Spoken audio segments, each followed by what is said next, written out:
Welcome to Sikshatan. Now we are going to discuss about physical meaning of electrical permittivity of a medium. अब हम लोग electrical permittivity जो medium क्या है उसके बारे में हम लोग डिस्कस करने जा रहे हैं। तो हम लोग स्टार्ट करें। परमिटिविटी बेसिकली है क्या चीज? Electrostatic force between two point charges is medium dependent, यानी कि कोई भी इलेक्ट्रोस्टैटिक फोर्स अगर दो पॉइंट चार्जेस में है तो हम लोग कूलम्ब्स लॉ से देखते हैं कि Q1 और Q2 पर डिपेंड कर रहा है उसका इलेक्ट्रोस्टैटिक फोर्स। दूसरा देखते हैं कि R पर डिपेंड कर रहा है। लेकिन यहां पे एक हिडन फैक्टर कि अगर Q1 Q2 सेम हो, दोनों के बीच में डिस्टेंस भी कांस्टेंट हो और वही दोनों चार्ज हो separated by the same distance को एक बार हम लोग वैक्यूम में रखें और उस समय जो फोर्स आए उसको हम लोग नाम दे क्या? FV। अब यहां देख लीजिए कि दो पॉइंट चार्जेस Q1 Q2 दोनों के बीच में डिस्टेंस कितना है? R है। और दोनों चार्ज के बीच में जो इंटरवेनिंग मीडियम है वो वैक्यूम है, यानी कि कोई मीडियम नहीं है। उस केस में इलेक्ट्रोस्टैटिक फोर्स का वैल्यू क्या होगा?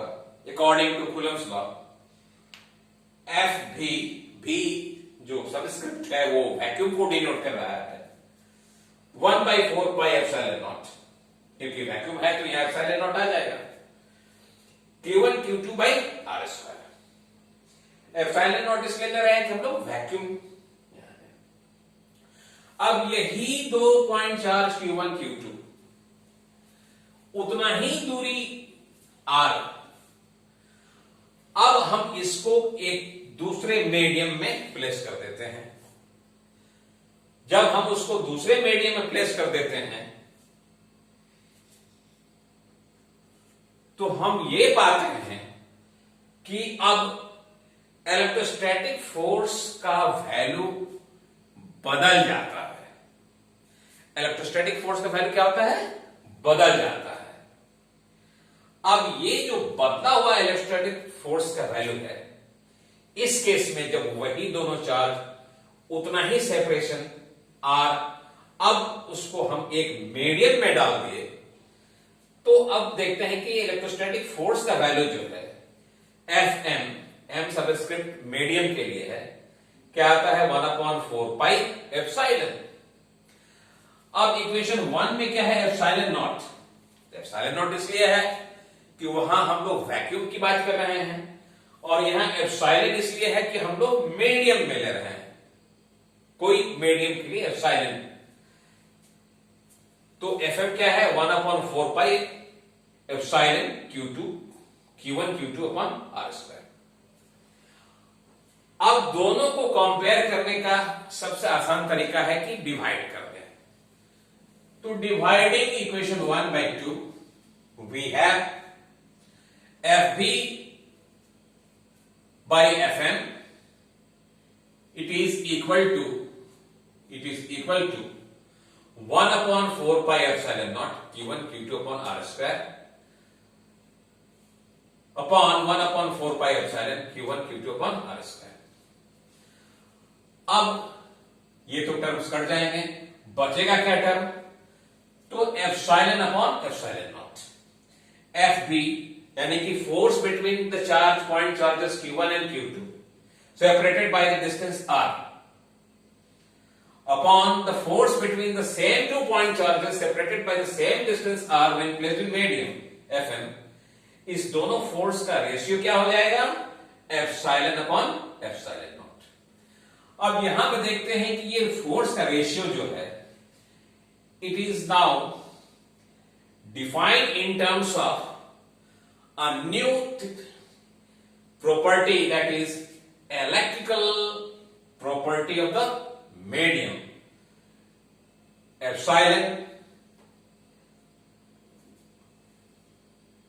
electrical permittivity of medium, epsilon naught, electrical permittivity of free space or vacuum. अब इसका रेशियो जो है वो एप्सिलॉन नॉट, और ये एप्सिलॉन नॉट को हम लोग एक कैपिटल के से डिनोट करते हैं, where epsilon r is known as relative permittivity. The ratio जो है एप्सिलॉन और एप्सिलॉन नॉट का, उस रेशियो क्या बोलते हैं हम लोग? Relative permittivity. किसका? मीडियम का. तो जब भी किसी मीडियम का रिलेटिव परमिटिविटी की बात करते हैं तो उसका मतलब क्या होता है कि permittivity of medium divided by the permittivity of space और फ्री स्पेस और वैक्यूम. और ये रेशियो क्या होता है? आर के बराबर होता है. अब यहां पे देखने की बात है, ये जो इक्वेशन 3, तो इक्वेशन 3 से क्या आ जाएगा? यहां पर आपको ये epsilon r is known as relative permittivity of the medium.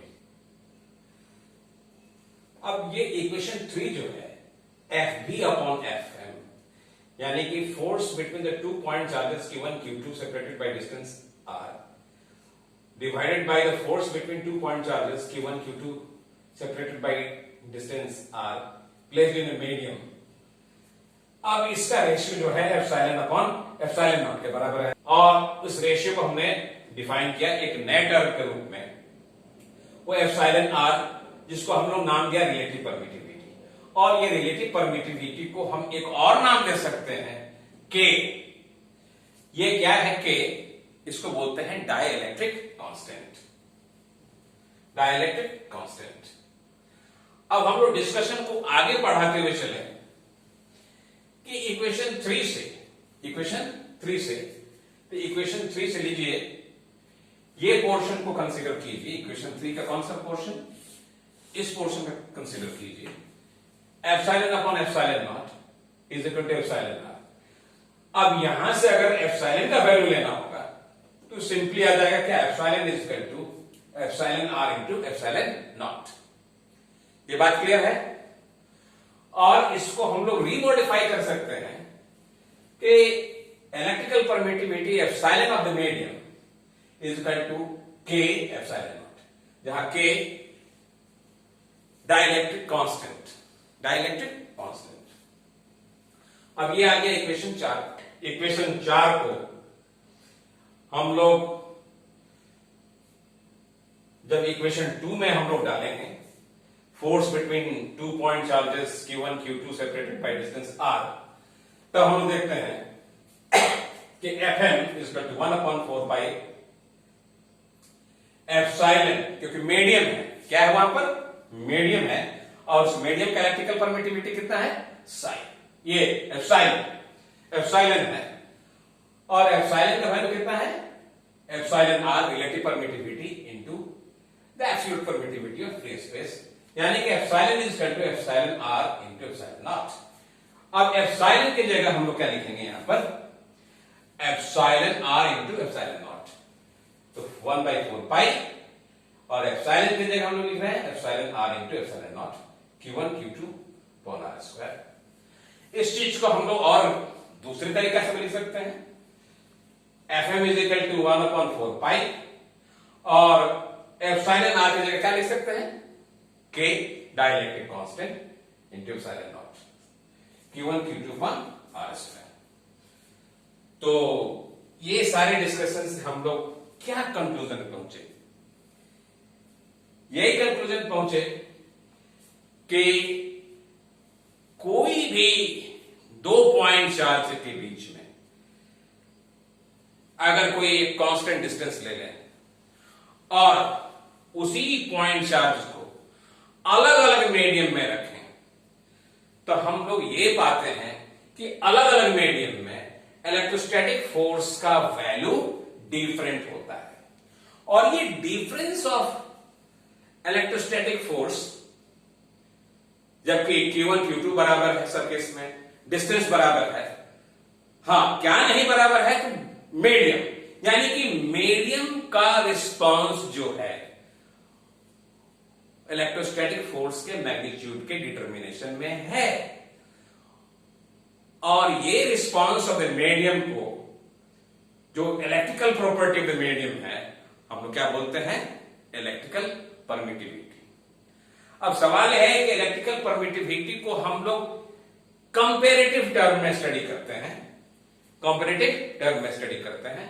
और जब कंपेरेटिव टर्म में स्टडी करते हैं तो हम लोग जब परमिटिविटी ऑफ फ्री स्पेस को कंपेयर करते हैं परमिटिविटी ऑफ मीडियम से, तो हम लोग क्या करते हैं? उसमें दो पॉइंट चार्जेस Q1 Q2 लेते हैं, उसके बीच में डिस्टेंस R रखते हैं। एक बार उसी दो चार्ज को हम लोग वैक्यूम में रखते हैं, दूसरी बार उसी दो चार्ज को, सेम सेपरेशन को मीडियम में रख देते हैं, और तब देखते हैं कि force between the 2 point charges when placed in vacuum and force between the 2 point charges separated by the same distance when placed in medium, इसका वैल्यू क्या आता है? Epsilon upon epsilon not. यानी कि यहां न्यूमरेटर और डिनोमिनेटर में क्या है? एक ही तरह क्वांटिटी है, और ये simply we get a number, जिस नंबर को हम लोग क्या बोलते हैं? रिलेटिव परमिटिविटी बोलते हैं, और उसको हम लोग डाइलेक्ट्रिक कांस्टेंट भी बोलते हैं।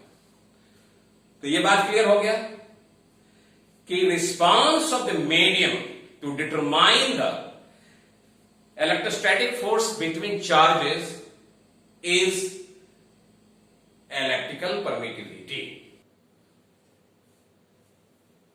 अब इसी डिस्कशन को थोड़ा आगे बढ़ाते हुए हम लोग डिस्कस करेंगे dielectric constant of some important materials. अब ये लेफ्ट साइड में जो है वो मटेरियल के लिए है, मटेरियल, और राइट साइड में रिलेटिव परमिटिविटी या डाइलेक्ट्रिक कांस्टेंट। तो वैक्यूम के केस में देखते हैं कि वैक्यूम के लिए डाइलेक्ट्रिक कांस्टेंट क्या होता है। तो क्योंकि हम लोग कंपेयर ही करते हैं वैक्यूम से, इसलिए वैक्यूम को जब वैक्यूम से कंपेयर करेंगे तो उसका इलेक्ट्रिकल परमिटिविटी क्या होगा? ये डाइलेक्ट्रिक कांस्टेंट 1 होगा। ग्लास के लिए जब कंपेयर करते हैं वैक्यूम से तो 3.7 to 10, water 38 to 88 depending upon the temperature, polyethylene 2.25, titanium dioxide 86 to 173, strontium titanate 310 और barium titanate 1250 to 10,000। तो जितनी भी मटेरियल हैं, वो एलिमेंट हो, कंपाउंड हो, गैस हो, वो सबके साथ ये इलेक्ट्रिकल परमिटिविटी या डाइलेक्ट्रिक कांस्टेंट जुटा हुआ है। कोई ऐसा मटेरियल नहीं हो सकता है कि जिसका डाइलेक्ट्रिक कांस्टेंट नहीं हो, और किसी भी मटेरियल का डाइलेक्ट्रिक कांस्टेंट हम लोग एक स्टैंडर्ड रेफरेंस वैक्यूम के रिस्पेक्ट में हम लोग कंपेयर करते हैं, वैक्यूम के रिस्पेक्ट में कंपेयर करते हैं। अब यहां पर ध्यान देने की बात यह है कि एक रिजल्ट ओरिएंटेड अंडरस्टैंडिंग, वाटर का जो नॉर्मल टेम्परेचर पर है डाइलेक्ट्रिक कांस्टेंट वो नियरली 80 के आसपास आता है, 80 के आसपास आता है। तो हम लोग एक रेफरेंस लेते हैं समझने के लिए कि अगर कोई 2 पॉइंट चार्ज Q1 Q2 और दोनों पॉइंट चार्जेस के बीच में जो डिस्टेंस है वो क्या है? R है, R है, और ये चार्ज वैक्यूम में प्लेस किया हुआ है। तो इस केस में फोर्स इन वैक्यूम क्या हो जाएगा? 1/4 pi epsilon naught Q1 Q2 upon R square. और फोर्स इन मीडियम क्या हो जाएगा 1/4 pi epsilon Q1 Q2 upon R²। अगर वही दोनों चार्ज को हम क्या किए मीडियम में डाल दिए, मान लीजिए ये मीडियम क्या है वाटर मीडियम में डाल दिए, सपोज कि इसी दोनों चार्ज को हम कौन सा मीडियम में डाल दिए वाटर मीडियम में डाल दिए, वही दोनों चार्ज, डिस्टेंस भी वही। तो अब इस मीडियम की जगह क्या लिख सकते हैं, और यहां हम लोग लिखेंगे W। इस इक्वेशन को मॉडिफाई कर सकते हैं 1/4 पाई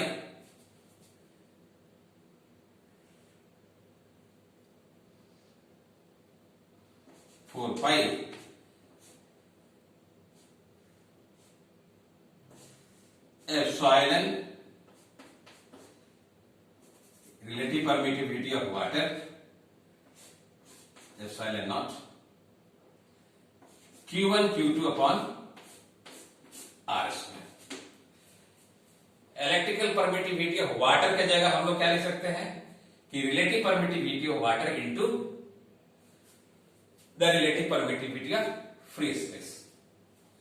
और इसी इक्वेशन को अगर हम और मॉडिफाई करें डाइलेक्ट्रिक कांस्टेंट के रूप में, तो इसको और हम लोग मॉडिफाई करके लिख सकते हैं 1/4 पाई, और एप्सिलॉन नॉट वही रहेगा, और एप्सिलॉन आर ओमेगा डब्ल्यू की जगह हम लोग क्या लिखेंगे KW, यानी कि dielectric constant of water epsilon naught Q1 Q2 upon R²। अब ये इक्वेशन 1 हम लोग ले लें और ये इक्वेशन 2 ले लें, तो हम लोग ये पाते हैं कि अगर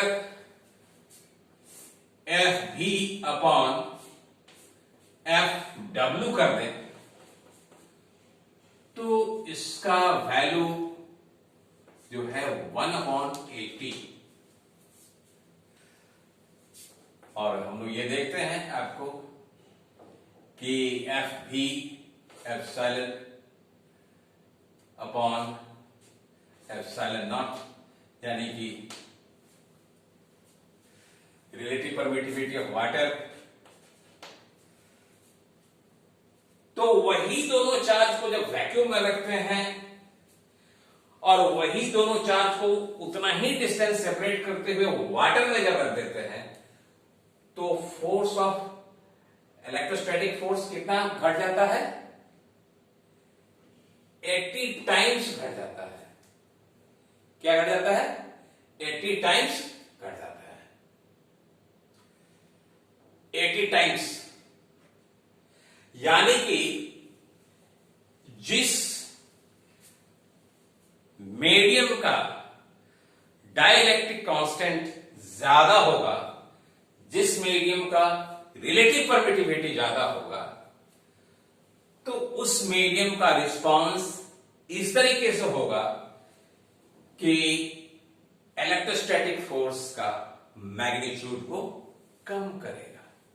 यहां वाटर का dielectric constant 80 times compare to the dielectric constant of vacuum है, तो दो चार्जेस Q1 Q2 को जो वैक्यूम में रखते हैं और वही दो चार्ज Q1 Q2 को जो वाटर में रखते हैं, तो हम लोग देखते हैं कि वाटर में रखने पर फोर्स का वैल्यू 80 टाइम्स कम हो जाता है। तो इससे ये कंक्लूड कर सकते हैं कि ज्यादा डाइलेक्ट्रिक कांस्टेंट होने पर या रिलेटिव परमिटिविटी ज्यादा होने पर आपको इलेक्ट्रोस्टैटिक फोर्स का वैल्यू घटता है, इलेक्ट्रोस्टैटिक फोर्स का वैल्यू घट जाता है। तो ये आज के डिस्कशन का कंक्लूजन है, और हम लोग अगले क्लास में मिलेंगे। Till then good bye.